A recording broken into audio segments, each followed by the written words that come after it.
Happy Independence Day, rollers. Hi all, good to see you. Ukrainian hymn is as the intro song, and not just the Ukrainian hymn, a metal version of it. This one is performed by Nicky Rubchenko. Nicky Rubchenko, actually hear it for the first time, and I hear it thanks to Prometheus UA. He provided us with a lot of Ukrainian music for tonight's stream, because today is going to be a celebration stream. We're going to listen to some good old Ukrainian music about Ukraine. So this is going to be a patriotic stream, as if not all of my streams are patriotic, right? Anyway, this one is specifically going to be focused on Ukraine and our independence, of course. Since it's at stake right now, it's even more valued. You know, it's valued even more by Ukrainians and me personally. And I think in the moments, in the years like these, we understand the value of it the most. And, you know, so many great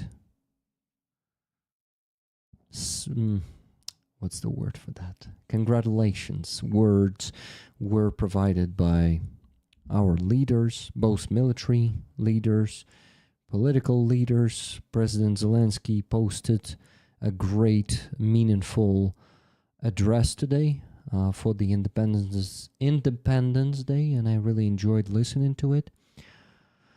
And not only them.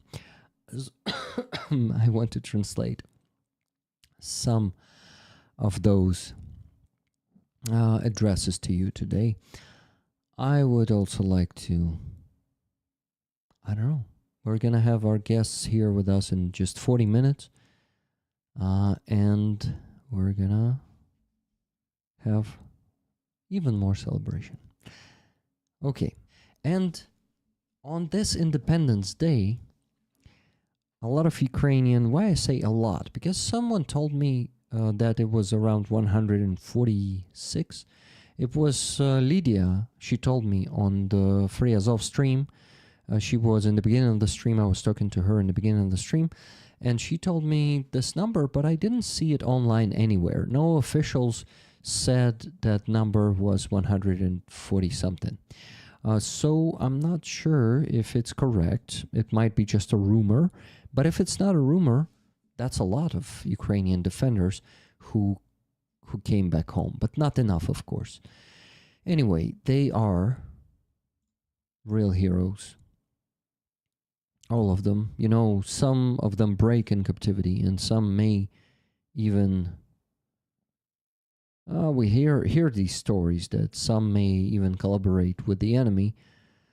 But to be honest, we cannot judge them, and we should not really, because what Russians do to people, they can easily break people. So if, I don't know, it's a complicated topic, so let's not... I really want to be positive today, guys. So I want to show you some photos, and let's watch a video together. Here are our guys coming back today, and just imagine what a great, happy Independence Day it is for them. So guys, here are our defenders. They come back home on the Independence Day. Here in the center, a very exhausted mayor of Kherson who refused to collaborate with Russians and who was captured and held in captivity for 3.5 years. I'm going to show you a video with him, but yeah, he's a hero. Yeah, you see how skinny most of them are and how also worn out they are, if I can use this word, towards people's condition, people's health, not people's.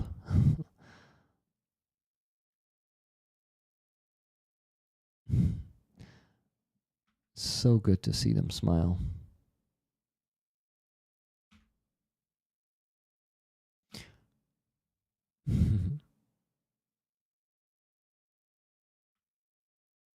Here's the mayor. That's how he looked before he was captured.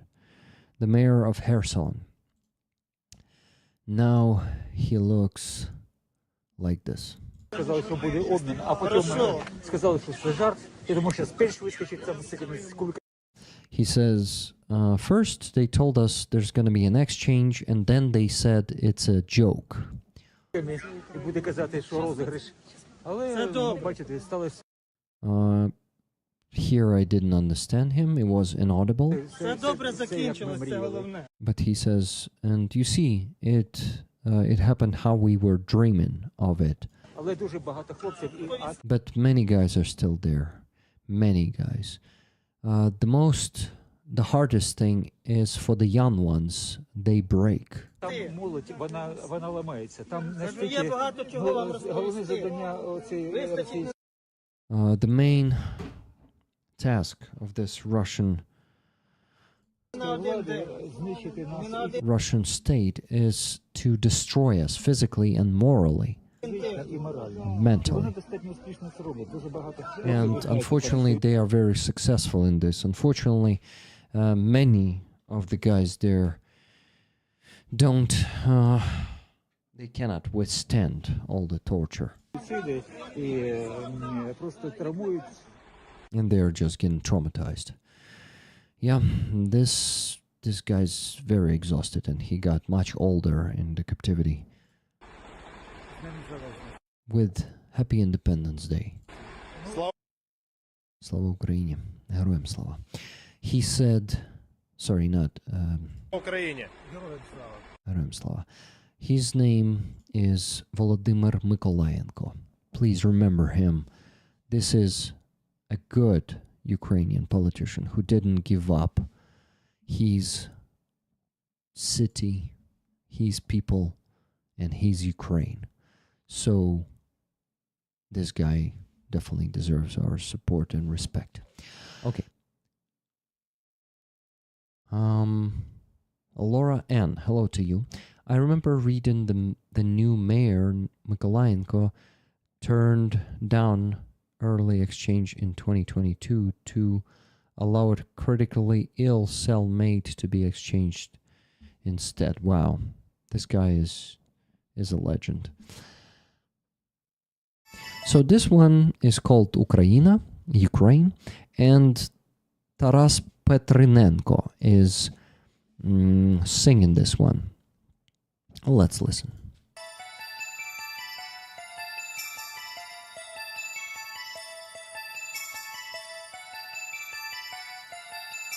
Дороги іншої не треба,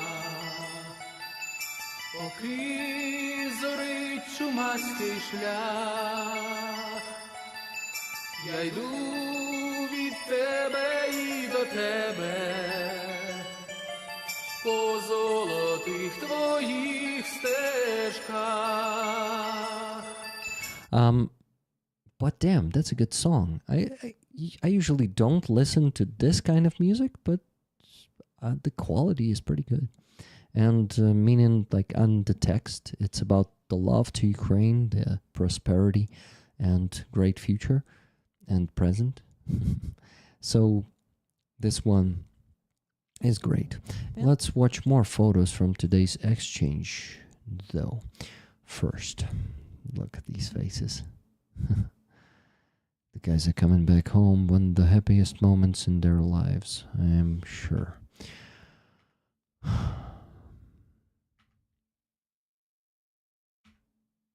Many of them are really exhausted, you can tell. Let's watch the video, but without a sound, because this is going to be even more copyrighted music here on this stream. Is it like...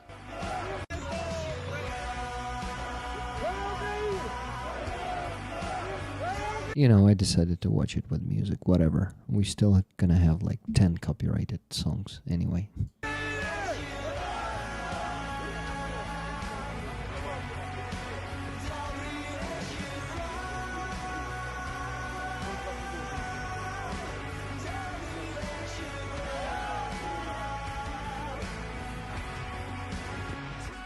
A lot of Marines are coming back, you can see.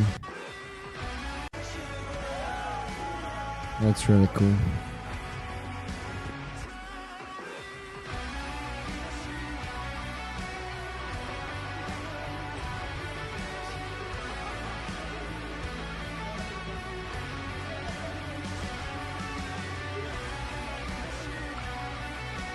Oh, guys, did you see this? Many flags of the airborne.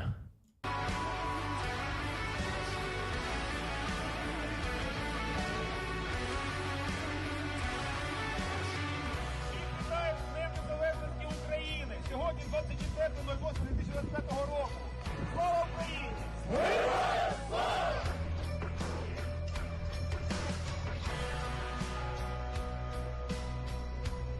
Yeah, you see, guys, when there is an exchange happening, people from all over the, you know, all the borderline, and they go there to the road where they're driving, and they're waving flags, they're welcoming them. As always, it has happened today too. It's hidden. Hello. Hello, my brother. Hello, how are you? Happy Independence. Happy Independence Day to you too. That's I think that's the best holiday we have these days. Yeah, absolutely. Considering the fact that Russians were saying that we're not gonna celebrate Independence Day in 2022, 2023, 2024, 2025. 2025, yeah, and so on. Yeah, so I'm really happy to see you, my friend, and also Likewise. our dear viewers there in the chat. I missed you. I hope that you're doing well. Yeah, Andrei, we missed you too. I'm doing well. Well, today a bit slow on the brain, you know, and kind of falling apart. Like, new joints started hurting. Oh. Yeah, that sucks. But anyway, it's a good Independence Day, which I'm spending with amazing Ukrainians on Free Azov first. Now here with you and Aziza. Aziza is still not here, but we're going to be spending time together. So I'm really happy to have this day, because, you know, you need to value every Independence Day, and actually every day while you're alive, and because anything can happen these days. We're at war with a very dangerous enemy, so it is not certain if tomorrow we'll see the day, right? Yeah, absolutely. What are your expectations from the upcoming negotiations? You mean the one that happened on Monday? Yeah. Well, nothing would come of it. That was my only expectation. And basically, meaning nothing towards like soon to see ceasefire or of course peace, because it's not possible with Russians. You know, even if they decide to freeze this war, I don't think they will easily get it. You know, even with all the pressure from Trump that he might be putting on Ukraine and making us, if not capitulate, then go for some ceasefire, for some freezing of this war. It's not that easy to now stop this war, because it is so massive and so full scale, you know, that it's just not that simple anymore. It's just like a self-living process, you know. I agree on that. My biggest concern is that Ukraine will be pushed to trade territories, and not just trade territories in terms of freezing, but trade territories in terms of recognizing, for example, Crimea. Because, like, I give you my right kidney that this is exactly what's gonna happen. And if Ukraine doesn't agree on that, then Ukraine will be blamed for, wishing to continue the war. And I'm very, very not pessimistic, but I would say skeptical about the upcoming negotiations. On the other hand, it's very interesting that, for example, only last week, the orgs were saying that they are not recognizing President Zelensky as our president, and that is why they will not negotiate with us, with Zelensky. But now they're saying that they finally kind of recognize President Zelensky as acting president of Ukraine. That is why they consider negotiating with him, which makes me curious how many Russian oil refineries should we strike in order, to for them to stop, issuing those absolutely ridiculous demands or statements. I have no idea. Yeah, and they started burning lately, like matches, like okay, like Siberian forests in summer, right? They burn like candles on the cake, on the birthday cake of Ukraine. Oh yeah, happy Independence Day, everyone. Okay, I had my water here. So I was actually before you joined, I was saying to rollers and everyone who's joining that today is not just a Ukrainian holiday. That's a holiday for the whole free world because if Ukraine loses its independence, like the independence of most of the European countries will be at stake, and they may lose it too. And not only them, because other tyrannic regimes like China and North Korea, they would like to invade their neighbors and do the same as Russia did. So while Ukraine has its independence, everyone in the world should contribute to the support of that independence, to the fight for that independence. And thank you guys for actually supporting it and standing by our side. We just need to multiply our ranks and make this a more global movement to bring our sovereign integrity back as fast as possible. Because, politicians these days are talking only about the just peace at best. Sometimes it's at, just peace. Not the just, like justice peace, but any peace. And Zelensky, for example, stopped talking about victory. He stopped using this word. In 2022, it was used in almost every address, but of course it's understandable. I don't blame him. The reality is very harsh and cruel, and mostly we hear peace now, but Ukraine always wanted peace. The problem is we even tried to have any peace with Russia since 2015, but to what did it lead? We could see it in 2022. We had this lesson, and Ukrainians learned it very well, and I don't think we will fall for it once again. But the problem is the rest of the world didn't learn this as much as we did. I agree with you. The reason currently Ukrainian officials are talking about peace versus victory for Ukraine is very easy to understand from the standpoint of communications, because Trump is talking about peace, everybody's talking about peace. The very idea of Ukraine winning the war is very, very scary for Western politicians, basically, because what does it mean if Ukraine wins the war? It means that Russia will, again, I'm talking from the standpoint of like Western politicians, they're afraid that Russia will collapse. There's plenty of nuclear weapons there, and if Ukraine wins, oh my God, Russia might escalate and strike everyone and kill everybody. Putin will attack. That is the most dangerous thing right now, and that is why they kind of change narratives. Currently, they're speaking about peace, which is completely easy to understand. And the reason why, for example, we speak about stopping the shooting on the first place is because this is something that Putin will never do. And already Trump admitted that Putin doesn't. He literally said that. He literally spoke out. All those previous times he was saying that Putin wants peace. Putin is we reached so much progress, with those peace talks, and now he openly says Putin doesn't want a ceasefire. Putin doesn't want to stop killing.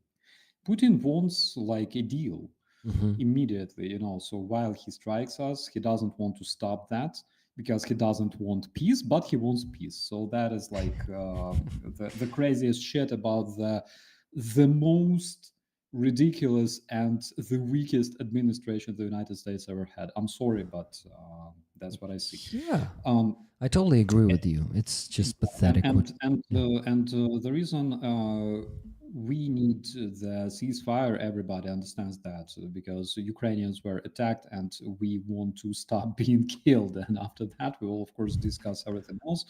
But it won't happen because Putin already showed many, many times that there is no way they will just stop shooting, because it's not their strategy. This is not what they want. They didn't invade Ukraine because they wanted to stop killing us in the end. They started the war because they want us to die, and that is completely obvious. So when they speak about peace, that is something that can be completely understood. And for us, diplomatic victory will be already reaching this point when Russians stop shooting us and they are ready to negotiate. But it won't happen. Like, everybody understands that Putin is not capable of that. Yeah, the problem is until they have the last soldier standing, they will keep attacking. Yeah, that's the nature of Russians. They just enjoy killing, they enjoy invading and destroying, and that's what they will continue doing until they are just not capable to do it physically. And actually striking their oil refineries may speed up the process of them not being capable of doing this anymore. So I'm really happy to see it burning, and I'm even more happy that Madar is the one who started reporting on it lately. He, I think, he probably managed. With his manager skills, he somehow increased the effectiveness of the 14th Regiment, which specializes on deep strikes, to increase the effectiveness. And we also actually see probably now the presence of the political will to strike those oil refineries, because they were struck in beginning of the 2024, right? If I'm not mistaken. 2023, I would say. But what makes me feel surprised about the situation is that how much Russia is being enabled in the agenda of the White House at this very moment, because basically what their position is, of course, they don't call Russians invaders, they don't call them war criminals and everything else. And currently there were even some rumors that American singer would go to the Russian festival that is like copy paste of Eurovision, and he will participate there as a guest from the United States. The enabling of Russian terrorism is so ridiculous. Enabling of rapists, enabling of murderers, enabling of children kidnappers, enabling of hybrid terrorists, an emblem of people who literally sent airplanes with incendiary devices to the US and Canada and things like that. And of course, the most ridiculous thing is blaming that on the previous administration.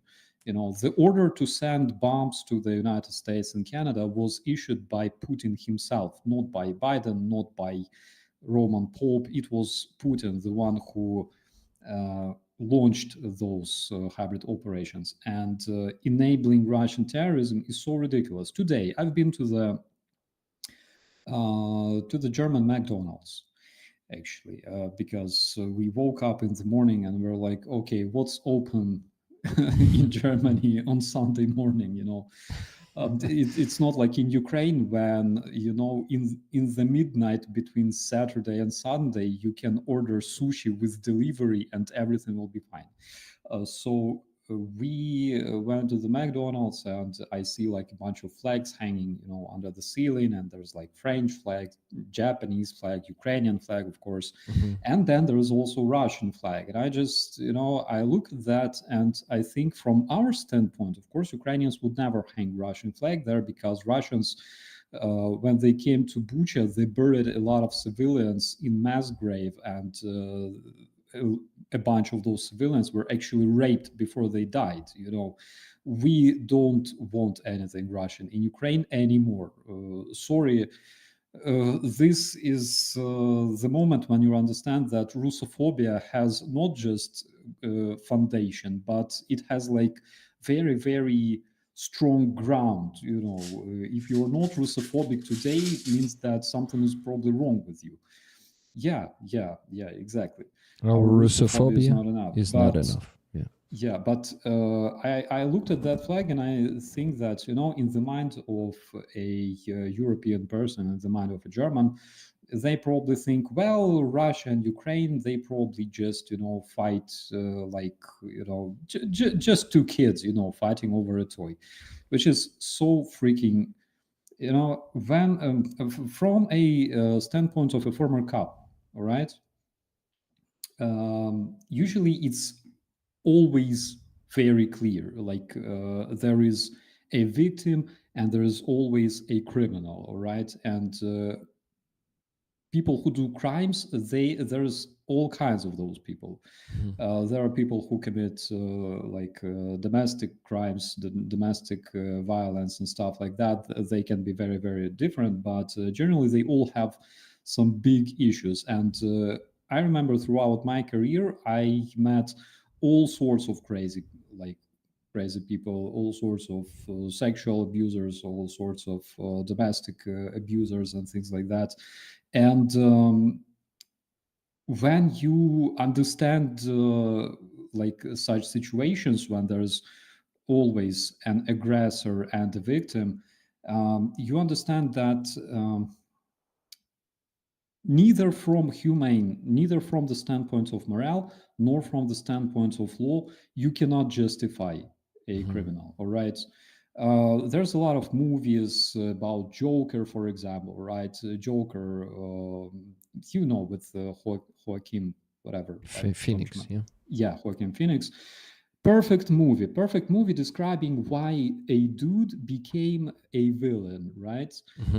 Yeah, of course, it's a big trend of like digging into the mind of a criminal and understanding what was the background and stuff that led to this man becoming a criminal, right? But from the standpoint of what's going on in Ukraine, I personally will never justify it, neither from a standpoint of law, international law, right? International recognized borders, chapters of United Nations, because Russia violated all that. And I will never understand this or justify it from the standpoint of morale, because I don't know what kind of morale can justify you literally wearing a uniform and going to a different country and slaughtering people, raping people, kidnapping people. And from this standpoint, Russia generated terrorism for decades. That is why what makes me feel so much surprised is that how much people around the world enable or justify Russian terrorism. That has absolutely nothing beautiful behind it. There is Yeah. no beautiful background story like with Joker, what led Russians to becoming villains or stuff like that. No, Russia is a chaos of shit and death, Yeah. as it was described by famous Russian anonymous. Russia is a chaos of shit and death, and there is absolutely nothing beautiful behind it. There's literally just crime, death, rape, and terror. That's basically it. So Yep. enabling Russian terrorism in Europe or in the United States is something so ridiculous because people know so little about what they're dealing with. Yeah. Yeah. And, you know, it also shows the absence of, I don't think, like, okay, I just don't want to go on the rant about the Trump again. So let's put it on pause for now. But I totally agree with you. And, you know, enabling Russia by inviting Putin to Alaska and just humiliating the whole American nation with that it's just the top level. No one did that before. Trump is indeed becoming the greatest president of all times. The U.S. president, but just the greatest fuck up of the president. That's the problem. You see, I can understand when people think that okay, not all Russians are bad. There's definitely beautiful people there in Russia. Beautiful people from Russia are either fighting in Ukraine against Russia, all right, wearing Ukrainian patches, or they already left Russia. They're already living outside Russia. Yeah. All the beautiful and amazing people that can understand what is going on and stuff like that, you cannot find them in Russia. They're not there anymore. That's why that land, basically, you can do whatever the hell you want with it. Actually, from a different standpoint, the country, the nation, or those nations that will control Russian resources will basically rule the earth forever. And I just literally I don't understand Trump why he doesn't look at it from this standpoint, because this is generally the most proper standpoint. Russia is an extremely rich country, rich in resources, and instead of trying to dance to their music, you better literally take control over that. If you isolate Russia economically, it will collapse, and then you can just divide and rule. And that will be such a proper decision if it's made by the United States, for example. I don't know what they don't think about this. But literally, if you control all the gas and all the oil from Russia, it will be completely enough to pay Ukraine reparations, to pay reparations to all the countries, Georgia, Syria, I don't know. And also, you will have fuel for free if you have that. And just from this standpoint, it's so much more beneficial to literally make Russia collapse and divide it and control its resources than trying to somehow coexist with the Russian terrorism, because it's absolutely ridiculous. Do you think it's possible that United States leadership, not maybe this one, but the next one after Trump, I hope that will happen, because, who knows? There are a lot of people are afraid that he might want to stay in power until he's gone, and maybe then put someone, like, make it a kingdom, put his son or daughter on the throne. But do you think that any of the American administrations will ever really understand and will start acting accordingly? That the only way for them to, for the whole world and for them to benefit from all this shit is to make Russia small again? I think this is something they have to do. And by the way, Bridget says Konstantin from inside Russia is a great guy. Konstantin is a great guy, but he's outside Russia now, basically. Look, what Russia was saying all this time. That was right? good. Russia, all this time, Russia was saying that the West wants to destroy us. The West wants to bring gays and gay culture to Russia. They want us to stop breeding. They want to basically poop on our kindergartens and throw plenty of syringes in Uh-huh. our houses and around in our parks and things like that. They want our women and they want our resources, which was a complete bullshit because not a single country wanted that, and unfortunately. And when you look at current Republicans, they never even thought about it. All right, who needs Russian infrastructure that doesn't exist? Mm-hmm. Who wants Russian babas that literally suck? I'm sorry, like looking at them from every side, like they suck, like they're bad. All right. Um, if you talk about conquering Russia, this is something that only existed in the Russian media. Russian media were constantly saying that the West wants to destroy our country and stuff like that, which is a bullshit. But this is something that actually had to be done, and now they have this chance. Now they have a chance to literally destroy the terrorist nest and acquire their resources, and it will bring a lot of good to people around the world, basically. So I believe that if there are people who think properly, and if there are people who, let's say, don't receive, not on a Russian payroll, all right, let's call it this way, then they will definitely understand that acquiring Russian resources after the collapse of Russia will be much more fundamental and much Mm-hmm. more beneficial than literally living on Russia's payroll.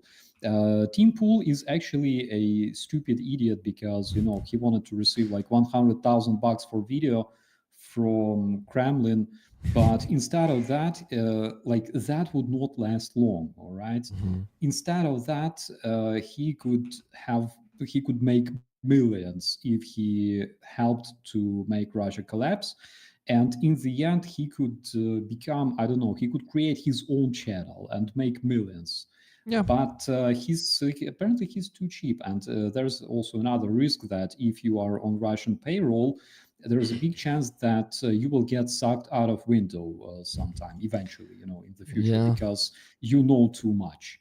Oh, you will suck in too much tea with Novichok, Yeah, Uh, polonium. As for Team Pool, I think it's totally typical for people to try to go for easy and fast money without like thinking about the damage they may done with this. It's just the greedy, principle-less person who, and unfortunately, we have them in the world, and they will always be getting a lot of dirty, bloody money, just like Tim Pool and those like him who participated in all of these campaigns organized by Russian propaganda. But I read an independence congratulations from the first Azov Corps, meaning, the first Corps of the National Guard. And I translated it into English. I want to read it out loud. I think you also won't mind, right? Absolutely. Awesome. So let's go. Glory to Ukraine. When one person says these words, they are a dream. When 1,000 say them, they become an idea. When the entire nation proclaims them, it becomes independent. There are thousands of peoples in the world, but not all of them have achieved independence. Independence is not just about other states recognizing our borders. It is the concentrated will of an entire nation to determine their own future, or to determine. A sovereign state is the most effective instrument for securing that future. Peoples without independence must pay dearly for their rights. They feed foreign armies and fight in foreign wars. Ukrainians remember this well and for centuries, the best sons and daughters struggled for independence. Ukraine's independence did not begin with the act of declaration of independence of Ukraine on August 24, 1991. Independence was carried like a torch, from the dead to the living and from the living to the unborn. It flared in Kyiv in 1918, in Khust in 1939, in Lviv 1941, in Kosmach in 1944. Everywhere Ukrainians came together to fight for their rights. Independence was preserved for decades in prison camps and in exile, in immigration and underground. For it, people shed blood and sweat. Finally, in 1991, it was restored, and the 1,000-year history of Ukrainian statehood reached its fulfillment. But proclaiming independence once is not enough. Development and struggle must continue. Of 34 years of Ukraine's independence, 1/3 has been spent under the banner of resisting the occupier. We are fighting an enemy with vast resources, who spares none of them to subjugate us. For 12 years now, Ukrainians have held the line, as long as both world wars combined. But we are fighting for our independence, our freedom, our future. And as long as Ukrainians stand united, we cannot be defeated. Before us is the example of the best, and today the best are in our ranks. Glory to the heroes. Well, I think it is very well said. And indeed, this is, like a lot of people like to say, that this is the day of Ukrainian independence renewal, restoration, the restoration of Ukrainian independence. So we're actually, our state is not 34 years old. It was just that independence was passed from the living to the dead, from the dead to the unborn, and indeed there's at least a century of a struggle for that independence, and I am so happy that we still have it, and that unfortunately the price for it, though, is too big, and many lives are being given right now to preserve that independence. So, Starsky, your thoughts on this statement? It's absolutely beautiful, and I would also like to add that it's not, in my personal opinion, okay, it's not just a holiday for Ukrainians, it's also a holiday for all the decent people who fight against tyranny in the world. Ukraine's independence is the holiday and the day of all those people who fight against tyranny. And this is something that we must share with the others. Something that, decent people from around the world inspired Ukrainians. They came to Ukraine to fight for Ukrainian freedom, and also against the terrorism, against tyranny, against war crimes, against evil, basically, because this war is very, very clear. There is Russia, known for being Russia, right? And there is an independent, peaceful country of Ukraine that fights for its freedom.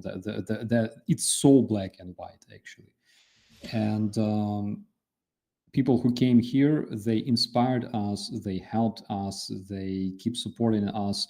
Beautiful people from Alaska, for example, beautiful people from Canada, beautiful people from all the countries of the world, from South Africa, people from South Korea, even people from, let's say, countries that are helping Russia fight against us.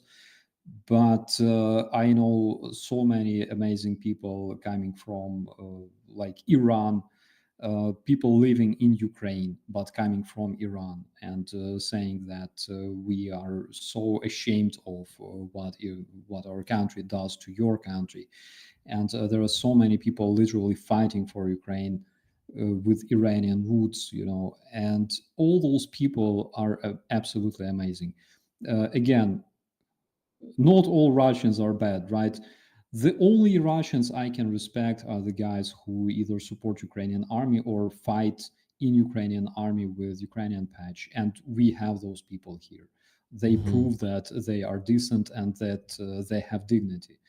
And to me, the Independence Day of Ukraine is the day of dignity that belongs to the decent people of the world, not just to Ukrainians, but to all the people who cannot stand tyranny and terrorism. So to me, it's more than just independence. It's a day of the decent people. Yeah, I totally agree. Well said, Starsky. And these decent people are in the chat right now. So thank you, Yeah. guys. And by the way, Anastasia in the chat also mentioned that today is the birthday of Levko Lukyanenko, Ukrainian human rights defender and dissident person who spent decades in Russian prisons, Russian camps, basically for being Ukrainian. And Levko Lukyanenko was born in 1928. He was a legendary person. I have a picture with Levko Lukyanenko and Vyacheslav Chernovil. I was wow. 6 years old, Wow. and my father made a picture together with them. Yeah, so I have something to be proud of. So cool. And yeah, he was an absolutely amazing person. I remember. So he spent his whole life in the Russian camps for being dissident, for being too vocal about being Ukrainian, and of course because he spent so much in camps in the Russian prisons. He had a lot of connections. He knew a lot of people. He was there as a political prisoner, but inevitably you acquire a lot of connections, right? And I remember it was like 1996 or something. There was like a tiny incident. So Levko Lukyanenko, there was like a meeting on the street, and Levko Lukyanenko was bullied by some thugs that were supporting Yanukovych. Not Yanukovych yet, or Yanukovych. Was it like early 2000s even, I believe. So he was attacked by those, not physically, but like verbally. And I remember that one of the guys on the other side, the Yanukovych supporters, turned out he was like a criminal with a long history of, doing his time behind bars. And he went to this young dude who bullied Levko Lukyanenko, and he said, "You better shut up." He's like, "Why?" He's like, "You see this man in prison, all right? Your boss would iron his shoelaces because he spent so much time in prison." And the young bully literally shut up because he didn't know what to say. So even though he was like 100% pro-Ukrainian and patriot and everything else, but he was also respected by the criminal rings that supported Russia, but they respected him because he spent so much time as a political prisoner in the Russian camps. He had such a legendary story behind his shoulders. Wow. I didn't know that about him. By the way, to finish Anastasia's message, so Levko Lukyanenko is the author of the Ukrainian Independence Proclamation Act of 24th of August 1991, former political prisoner who has served 20 years behind the bars in exile in total. That's what Starsky told even more about. And I actually saw we have now like pretty awesome series of як це зошит англійською, я забув. Notebook. Notebooks, but like for school children, like very thin notebooks, right? Notebooks, yeah. Okay, so these notebooks, we have, yeah, they are being sold in the supermarkets. And it's the copy of the notebook of that act of proclamation of independence written by Levko Lukyanenko. I opened it, read it, so the first page is like exact replica of his handwriting and of the text. And then there are also there's also another information. So like, and on the title of that notebook, it is also like written by his hand, and it says that it's an act of proclamation of independence. So really cool. Only I think 50 hryvnias for that one, and the money go to, I don't remember, is it for prosthetics or for some also something connected to the military or to the veterans. So really cool initiative. You know what, guys? I will go and buy it tomorrow, and I will show it on the stream 100%. I don't know why I didn't buy it, actually. So I needed to have it with me here on this stream, but for some reason it slipped my mind, and I didn't do it. Hello, Aziza. Good to see you. Hello. Hello. Hello, привіт. Привіт. Привіт. З Днем Незалежності тебе, Азіза. З Днем Незалежності вас також. We were talking about borscht and sushi. Aziza, do you like sushi? Yeah, I like sushi, but I know that we have in Ukraine our oven sushi. So when the Japanese people come to us, they said that it's absolute. They said it's absolutely different Yeah. cuisine. It's absolutely not like by Japanese people. It's something special, and so yeah, I like. Maybe it's just because they're kind of tastier. Because I don't know, like Rick, remember the place in at Kharkivsky? We went Yeah. there and had sushi there. I believe several times, maybe. Like those were good. Like when you go to a different place, and I checked, that place was probably like the best in Kiev. Yeah, I totally agree. I liked sushi in that place a lot. But I'm literally drooling here. yeah, me too. I thought I had enough food before the stream to hold on for 5 hours, and here we are, 2 hours in, and already starving. That's because we have Operator Starvin here. Operator Starvin, you're totally allowed to take some food with you and eat here on the stream. So yeah, if you have something there, some kebab or maybe sushi, you can go. Speak no more. Okay, yeah. I just, guys, I don't want to lose him early because he will be starving, Aziza, are you okay with Starsky eating on the stream? Absolutely okay.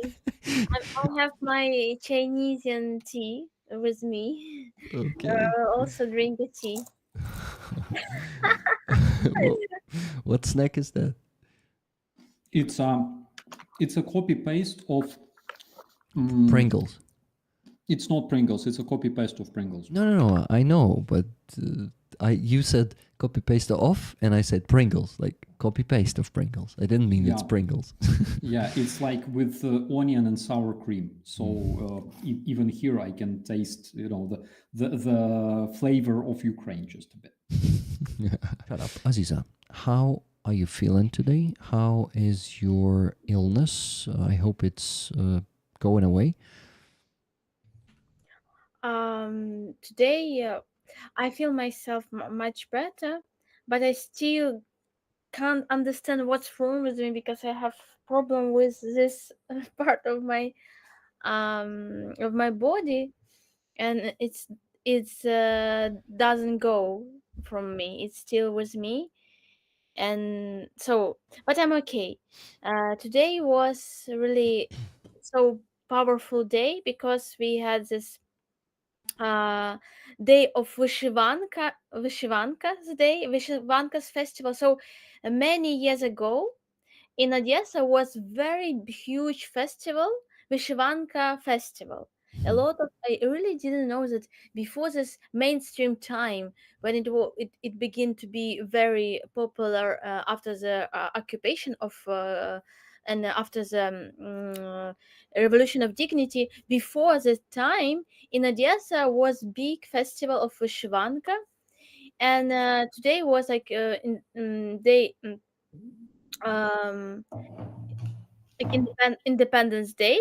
Mhm. Yeah, and also Vishwan first like first festival from a long time when it wasn't in Odessa, and it was amazing feeling when you a lot of beautiful people are together and they're holding the flag, big flag. It was flag 34 meters, like 34 years of Ukraine, and 34 meters of flag but on the Potemkinsky stairs, you know. Uh-huh. And it was very powerful moment when flag was up, and a lot of children were they were dancing under Yeah. they were dancing, and it was Under the so, flag? yeah, it Oh. was so symbolic.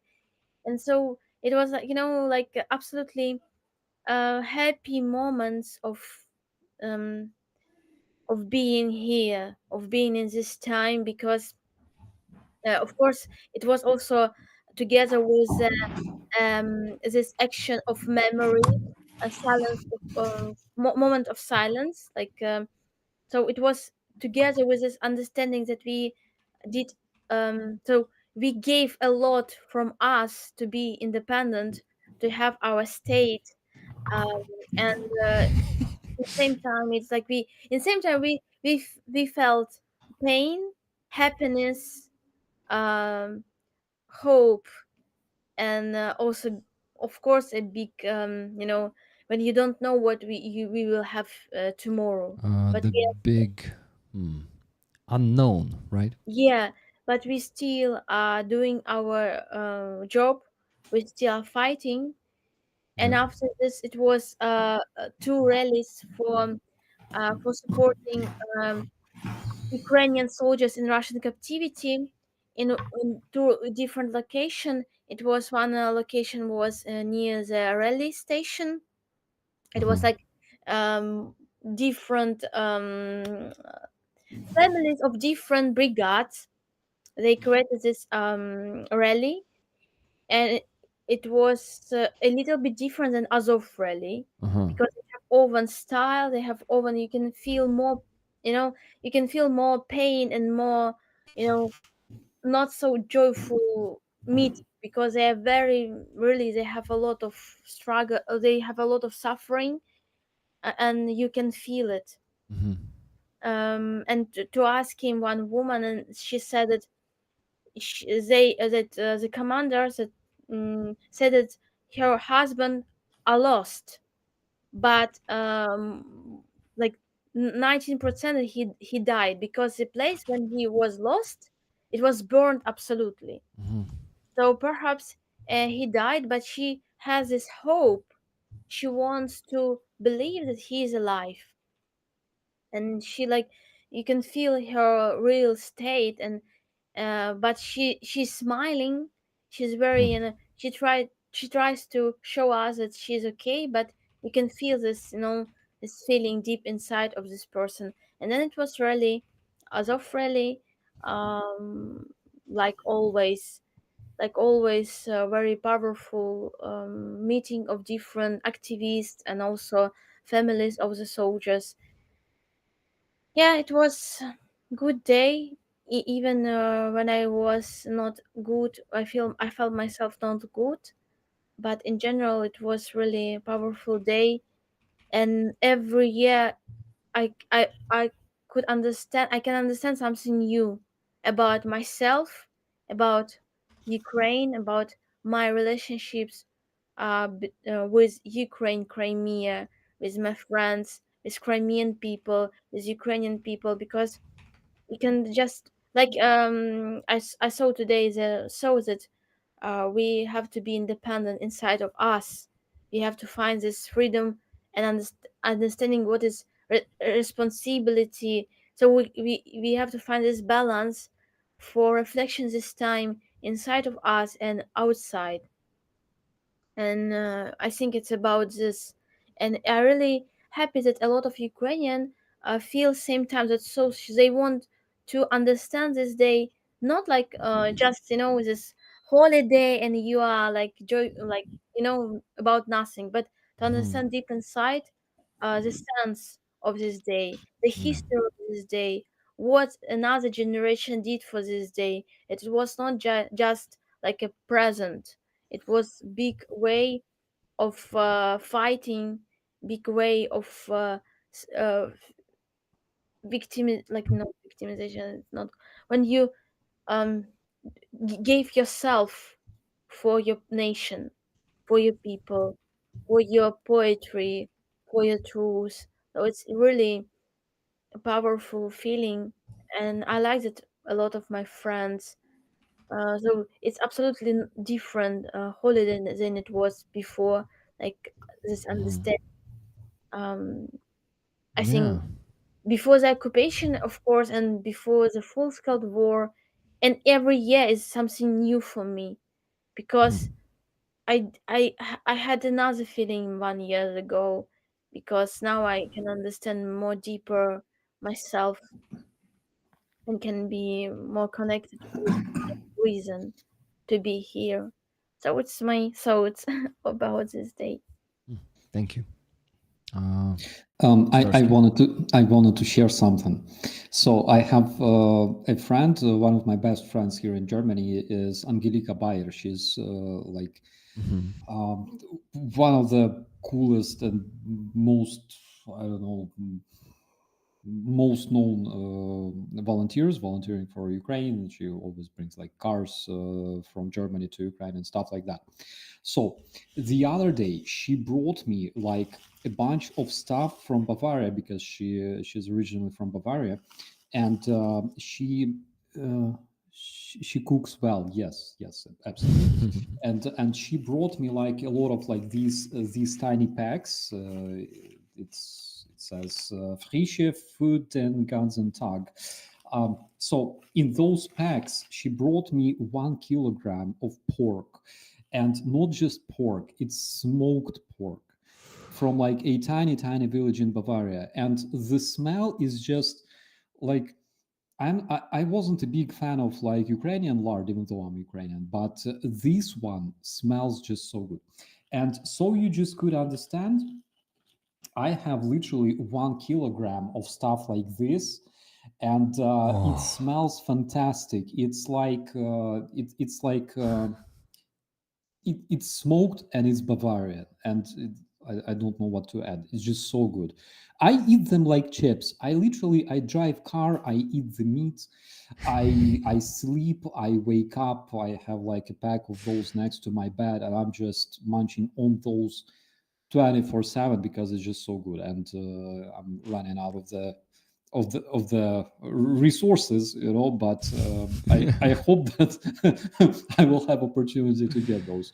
You cannot find anything like this in the stores because, well, I don't know, most probably because it's for like mass customer, but in a tiny village of Bavaria they do it with love and it just smells like heaven.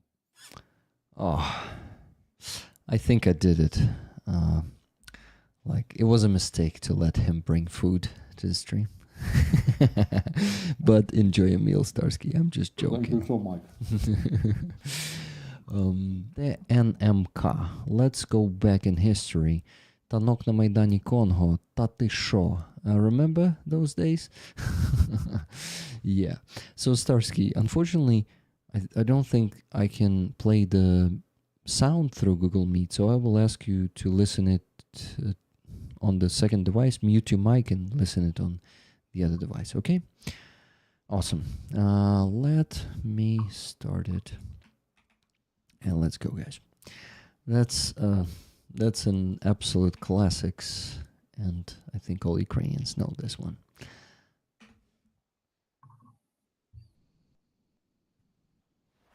Лічені секунди залишаються до завершення фінального матчу чемпіонату світу. Збірна України виграє у команди Китаю 1-0. Всі ми чекаємо лише одного. Чекаємо свистка арбітра. І ось він цей свисток! Збірна України стає чемпіоном світу!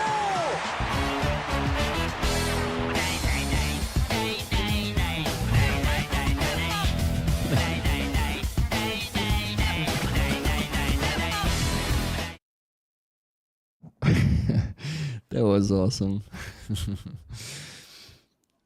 Yeah, it was good.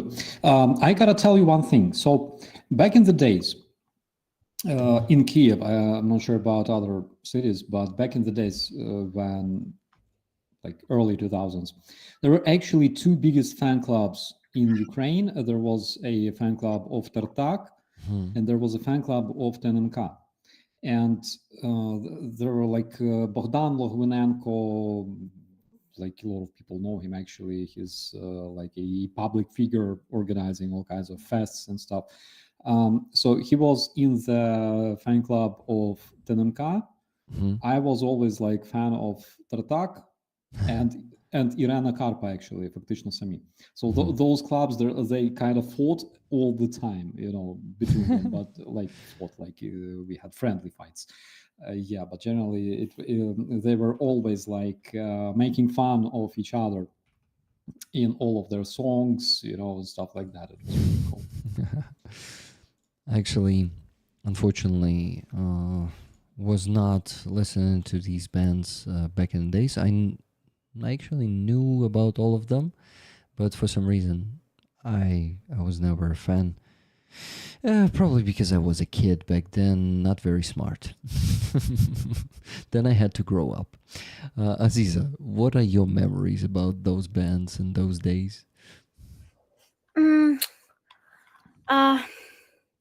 I remember that it was a not bad song, so it was like very popular, and then especially I don't remember some part of the song, but this like "Та ти що, ніколи не брешу."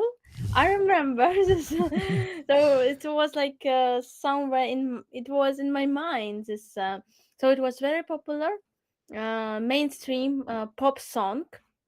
So for me, it's not like rap more. It's like there, of course, it's hip hop, but it's pop style. And in my childhood and in my teenagers time, I was like absolutely under influence of my father, and my father like Deep Purple, rock music, dark music, something very hard, and all for them he like great voices. He could say, this singer has a really great voice, and it's really powerful, and it's composition of the song is very interesting. So like under the also I like Crimean Tatar music, and so from this influence of my father, I didn't like this band, but in general it was much better than um, some very very pop singers in Ukraine. So it was something fresh and new, and something full of energy, real feelings, real thoughts. So it was not bad. And after the school, I began to study in at the University of Art, and in that time I forgot about pop music at all.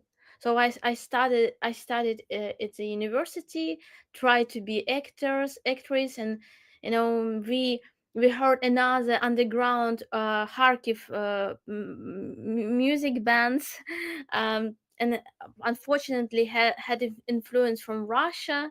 For example, such. Oh, I'm so sorry that I began to to talk too much. It's I, okay. I think it's totally okay. Yes, I want to say that it was like I was from the beginning. I was with the taste of my father, rock music, hard music, and then I was like under influence of music, Kharkiv music, Kharkiv community of Mhm. this underground rock music, like Babkin, like Aukson. It was Russian, very popular in that time. You know, like underground band. And so оркестр Че, Каданов, and another Жадан, Собаки в космосе.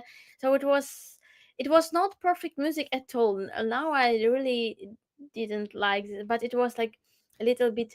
I was not in the mainstream from the beginning, Yeah. but yeah, it was a really fresh, interesting song. Yeah. Um, Thank you, my friends, Starsky. see you later, and as always, be safe. Sushi operator signing off. Starsky, happy Independence Day once again. Happy Independence Day to you guys. Bye bye. Bye, friend. And Aziza, I have great news. Two of your paintings are sold today. I am Azov, $360 by Privit, Philip Overt from Belgium. Yeah, Aziza has been sending a few paintings to him already. And the... Give me a second. That painting was...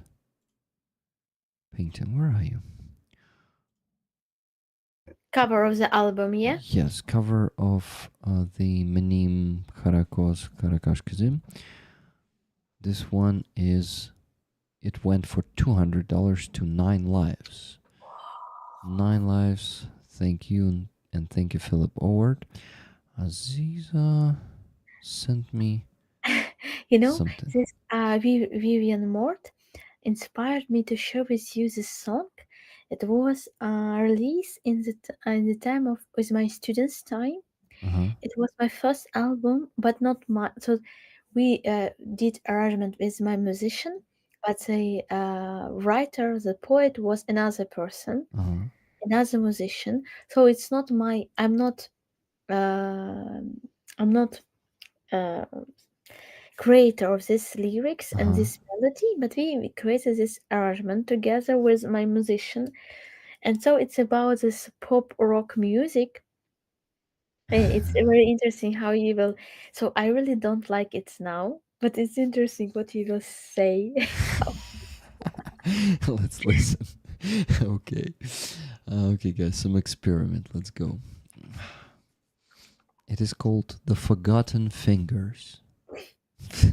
And look, Aziza looks totally different here. Like a child, yeah. Let's listen.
That's actually pretty pretty interesting, and I actually like it, Aziza. I mean, it's totally different, and yes, your uh, current music is. I like it more than this, and this is like it seems like your music evolved, and this sounds like the less evolved music. So something like from the past, and then it was improving, and now uh, it's totally different. Yeah, it was release was in the you can imagine the release was in 2011. Whoa, 14 And years ago. yeah, and 2011, and lyrics is not my lyrics, and the like melody, so it was like person Hmm. plays a song on the guitar, shows me the song, and then we keep this song. I didn't create the song in that time, and then we like create this arrangement with my musician. So we create with Owen. So we discuss how we can do it, and we create it together. So it wasn't. It was a. It was a creation like process of creation this song. But in general, yeah, I was like 21 years old, even 20. Hmm. Uh, yeah. Hmm. And when after the year of work, I begin to create my own song. So I have the moment when I begin to create own song, and my songs were also not so good. But then the producer I had the producer, she took from me the songs in because I don't didn't want to work with her. And she said, "Okay, you don't want to work with me. I took the songs from you because I like made the sign in contract that she is owner of the songs. But in general, it was my supporter. So Hmm. supporter like me, and this is why she donates the money for the album, a lot of money. Hmm. And I lost the songs. I could not sing the songs. And the producer said to me, "So, Aziza, I wish you to create your own songs that nobody can take it from you." And so it was the first time that I begin to really begin to be live without nothing. And I began to step by step create my own song and to have my own ground. Hmm. Well, that seems damn. I mean, it's all part of history, and without it, you won't be you right now, and Yeah, your music won't sound like this. Um, I mean, a lot of rollers liked this, um, this song, and it's very catchy. Actually, it plays in my head right now. Забудьте пальцы на плече. It's like it just sticks, and the rhythm is pretty catchy too. So, Andrea says, "Rick, please share the link." I don't think Aziza wants me to share the link with you, or does she? oh, you can share, no problem. It's that link of Herman. It just the Herman, my friend Yeah, Herman, subscriber, Herman Cholochnikov. and he just like all my music, and he's absolutely great person. I don't like like a little bit cringe for me. This music is cringe for me. But I'm agree that it's just part of me too, Hmm. because without this um, time, I could not. It was really great. It was like studying. I started to create music. So I work with musician, and you can imagine. I really saw that I'm very adult, but Hmm. you We all do when we're Yeah, 20, you, 21 you, years you old. knew nothing. Yeah. You just I was like self-made single and self-made writer, songwriter. Nobody. It was only my life was a teacher for me for my music. And when they, for example, when you remember the story with the great Crimean Tatar musicians that told me that my music is very bad, my new music, and he said, "You study music, so like professional in the university." I said, "No, I even have no music school. I studied inside of myself. I begin to see the music everywhere, in the space, in the colors, in the geometry, in everywhere. So it was another way of creation, like not like this concertive way of like when you studied at the university and you begin to be composer. Mhm. So it's another way, and sometimes people could not understand how it can be impossible, possible. We had a few donations that I need to mention. But Aziza, I I'm grateful that you shared this with us.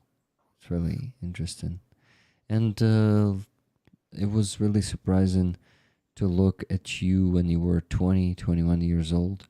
These photos, they're on the video, together with the song. Let's spin the wheel.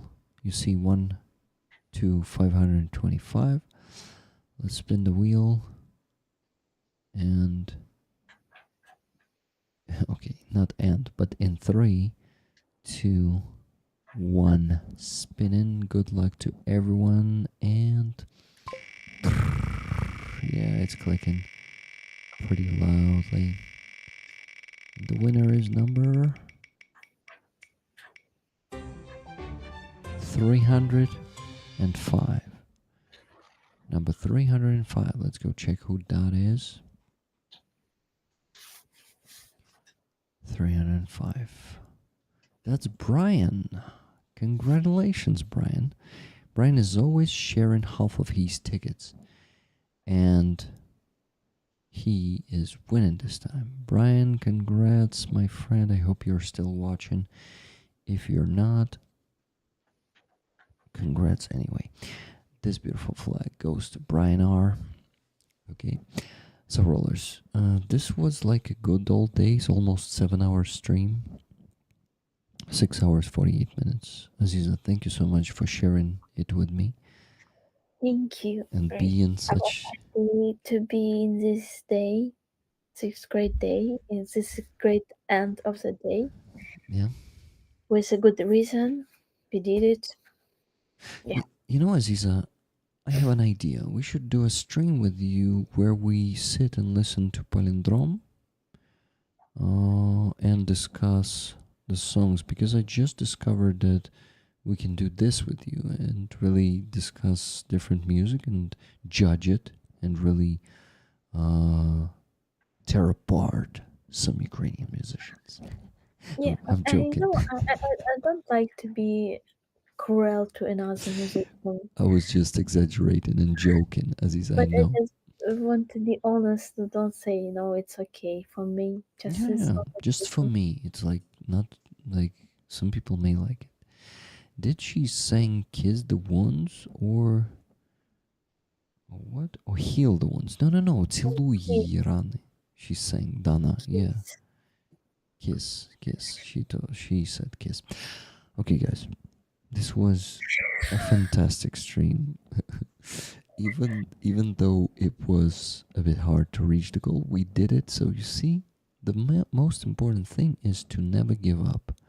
So what the Unsleeping were singing in that song, I will give up.